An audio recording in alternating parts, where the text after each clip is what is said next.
A while back, I made a video talking about my favorite short and sweet supers. And you know what? I had a lot of fun making it. So today, I'm going to share a list that not many people talk about. Stages. That's right, the setting where all the intense battles are fought. Despite its ability to set moods and enhance the experience, it's often overlooked as many players default to the training stage due to its functionality. And as a filthy casual, this makes me angry. Are lines that important?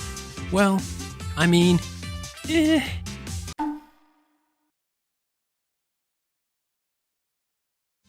Alright, we're going to start off with Street Fighter 2's China stage. There's a lot going on here that makes it memorable for me. Every time I look at the stage, I notice something new. First, I see a butcher about to end a chicken's life, while another one is squawking in despair. Shop owner has really bright purple clothes that are somehow matched with his partner's shoes. Then you'll notice the family next door. They have a small child, but neither of the parents look concerned at the absolute bloodbath that is happening in front of them. It looks so out of place because it seems like a close-knit family, as a mother and child is wearing the same color. Then it's the 6 cyclists, 5 dudes and a girl ringing their bells until your ears bleed. They also have coordinated colors with their shoes and shorts. Must be a really fashionable city. Or they sell clothes and shoes as package deals. Who knows? Either way, it's a really fun stage with lots going on. Under Night in Birth 2's Shrine of the Protector. The combination of the torii and rows of lanterns leading to the small shrine is really aesthetically pleasing. There's something about these structures and where they are placed that gives a mythical aura. Tories are, after all, a gate that separates the human and ethereal world. If I can get a stage where I have a long row of these gates in a bamboo forest, or a single one in open waters, I'd be extremely happy. Also, Under Night in Birth 1 had the same stage, but with a purple sky and slightly different lighting. Which one do you guys prefer? Let me know in the comments. The next one is Melty Blood's Good Morning, Anima Mundi. Why is the stage name a sentence? Because that is Communist vision.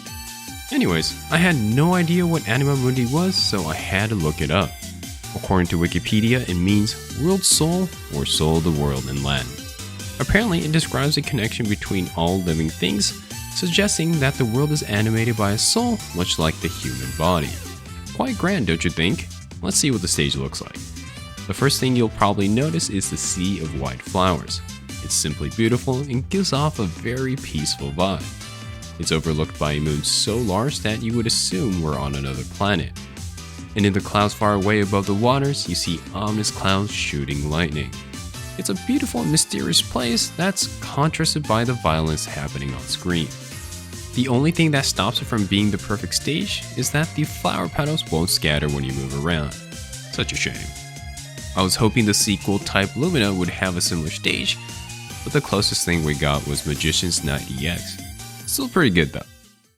Continuing with the theme of flowers, Tekken 5's Moonlit Wilderness. The funny thing about this one is that I've never played Tekken 5, but I have been introduced to a soundtrack from other FGC members, and oh man, the piece for the stage is gosh darn epic.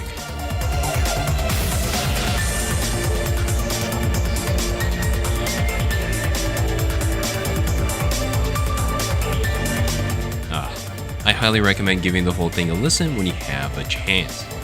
Anyways, being the curious person that I am, I looked up the stage and to me, it matched the mood of the piece very well. You had beautiful white flowers illuminated by the full moon, while the only thing bearing witness to your fight are the ruins in the background. This was also around the time I was playing games like Metal Gear Solid 3 and Valkyrie Profile, so having these environments really struck an emotional chord with me. I'm going on a tangent here, but if you like JRPGs, I highly recommend Valkyrie Profile. It's quite an old game, but it still holds quite well. By the way, did I mention that I like flowers? Because the next stage is BlazBlue's Moonlight Castle, where you can walk in a bed of red roses. And you know what? The petals scatter when you move through them. Awesome. It's not just that though. The Halloween theme is done really well with insane details in each object in the background. For example, the jack-o'-lantern lampposts blink and laugh. Each gravestone on the right has a shadow of a Halloween-related creature, and none of them are the same. The castle on the background is built in the shape of a pumpkin, cat, and a witch's hat. It's quite cool how much there is to look at and appreciate in the stage. The next one is from Street Fighter 3 Third Strike, Hugo's Room. What? Not Dudley's stage? Or any of the pretty stages from Second Impact? Sure, those look great. But to me, Hugo's Room does a lot of storytelling that other stages don't. Even for people who have no idea who Hugo is, you can get a good grasp on what kind of person he is. The championship belts and trophies shows that he is a strong competitor in some sort of combative sport. The big pictures and posters of himself indicate that he's proud of his achievements, but also shows how messy he is since it's strewn across the floor along with half-eaten food. And despite being a grown man, it seems like he has an inner child that never left.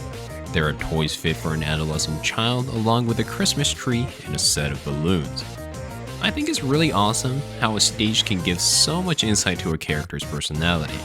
And as an additional bonus, most of these objects in the room bounce when somebody gets knocked down. Very nice touch. There's a large fire at Wadamoya. There's not many stages that gives as much urgency as this one from Last Blade 2. The building is engulfed in flames, the second floor is coming down, and the light is refracting due to the heat. It's a terrifying place to battle, and it builds a lot of tension as the two characters fight each other while braving the flames. Great stage.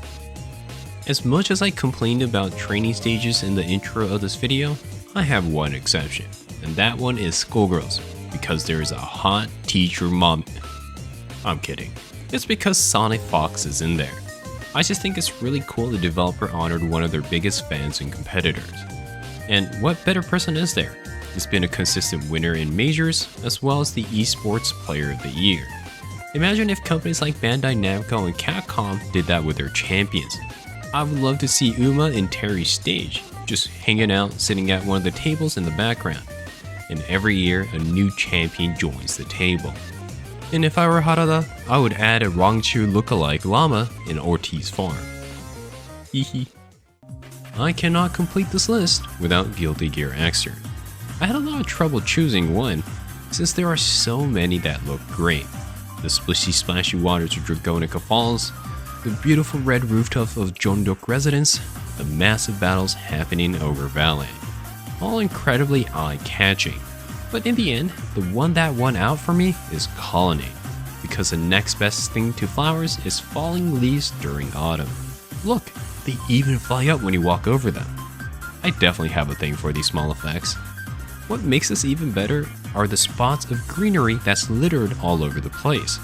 The small bushes in the front and the green trees in the hills really add a nice contrast. It reminds me of shrines in Japan I visited during autumn. Beautiful stage. The last memorable stage that I'm going to introduce is Blade Blue's Blockaded District. It shows a once flourishing city now destroyed and overrun by nature. You have vegetation growing on various structures while cute small creatures curiously watch you fight. It's pretty, but nothing too special, right? Wait for it.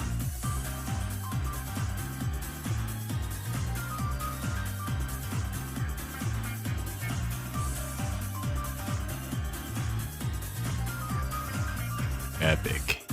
The stage transforms while you're fighting in it. It surprised me quite a lot the first time I saw it because not only was it a dramatic change, but you can also see the true scope of destruction as you see endless buildings submerged in water as far as the eye can see. I know most developers avoid such huge transformation during a fight as it can be quite distracting, but I really appreciate how they went through with it. It adds a nice bit of spice while I drop my combos. Hope you enjoyed the video. I know there are a lot of great stages out there that wasn't included here, so I would appreciate it if you let me know your favorite ones and why you like them so much. If I get enough responses, I'll make a tier list video like I did with the short and sweet Supers episode. Alright, until next time, have fun with fighting games.